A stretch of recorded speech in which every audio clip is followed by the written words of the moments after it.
when these players start rolling back in, it's going to start happening. But one of the players who's going to be obviously coming back soon is Zach Hyman. Do you have any idea of when we could possibly see him? And also, too, like I feel like his importance to the Oilers is pretty undervalued. Yeah. It's being shown right now. So there's a couple of things that I wonder about him, and I think, I mean, it sounds like middle of November, which is still in that zone that the Oilers expected him to be in. And I know the answer to this is going to be, no, Jeff, you're wrong. I get it. But would you guys, I'll throw it back to you guys, because you guys are there every day, and I'm watching from thousands of miles away. Would you guys see value in putting him with Trent Frederick? Yeah. To try to give him a boost, to try to give him a like Trent Frederick could be, based specifically on his size and when he's inspired, how determined he can be.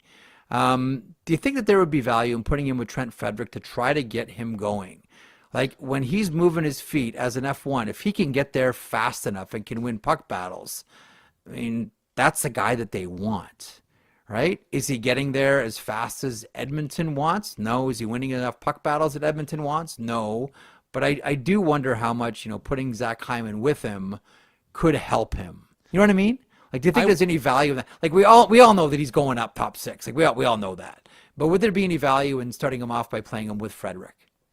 I wonder if, like, taking that conversation into, like, what sort of identity does Chris Knobloch want his third line to have? Like, does he want them to be one that's cycling the puck and generating some offense? And, like, yes, Hyman and Frederick are going to be, like, a pain in the other team's ass, but, like, how does he want them to be a pain in the ass? Does he want them hammering guys off the forecheck, then setting up shop, wearing down the other team? Because if that's the case, I'd say yes, Hyman, Frederick, and put Matt Savoy on the left side, and, like, here we go. That's a line that can create something for you. Or does he want his third line to just be one that crash and bangs and maybe doesn't score goals but doesn't get scored on? Because if that's the case, I would play Frederick with like a Pod Colson and be like, just go hit everything you see and give us energy that way.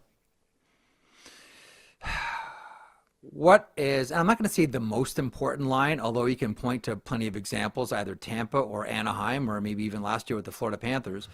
When you win the Stanley Cup, what turns out to be the most important line? The third line. HBK, when the Penguins won, right? Kessel should have won MVP. Another one. Yes, he should have. Boy, would that have been great. Absolutely. So I don't think that's a line that you can look past at all. I think that's a line that you take sort of great pride in and understand.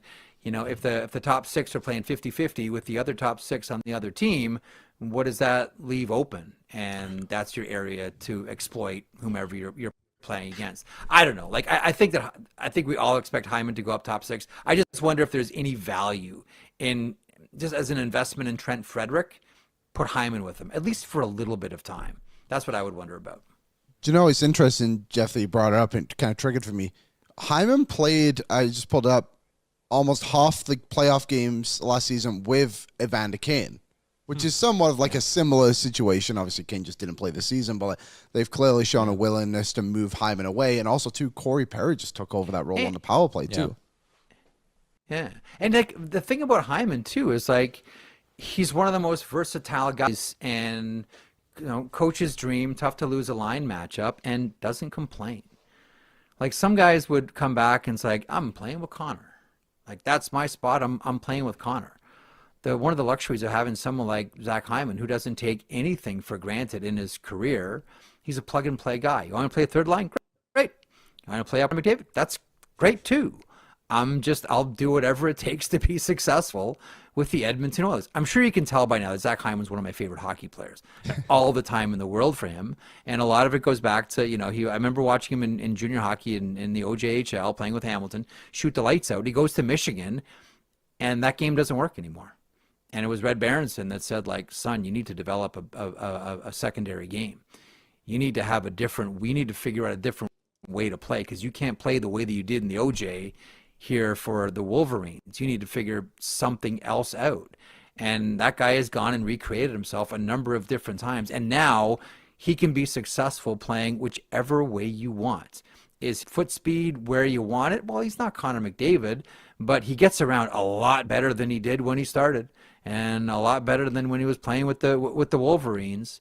And secondly, I don't know what I don't know what Zach Hyman did in a previous life to deserve the good karma that he has to go from playing with like Austin Matthews now with Connor McDavid. Like, I don't know, you pulled a family out of a burning car or something in a previous life, but like, man, you talk about like good hockey karma. Zach Hyman's got it. What's up, Nation citizens? If you enjoyed today's episode of Oilers Nation Everyday, make sure you hit the subscribe button here on our YouTube to not miss any of our content. We got you covered from interviews, insight, analysis, everything you need to stay up to date on everything around the team. Hit that subscribe button so you don't miss a video.